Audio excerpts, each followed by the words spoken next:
תכירו את דנזה ואלס, שילוב של זנים שרק פיליפ יכול לחשוב על זה. שרדונה, וירצטרמינר ויוניה. היין בא בכמה קרמים.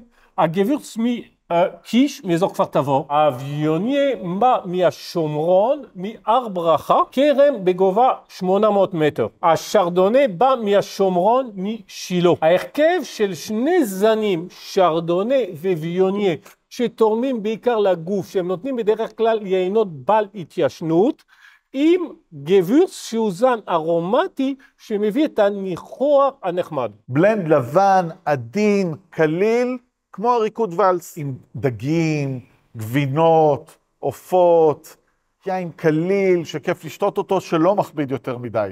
ארומה נהדרת וחזקה של ורדים, של פירות טרופיים ומלון. מחפשים יין לבן, עדין, כיפי, בחירה מעולה. לחיי יצירה.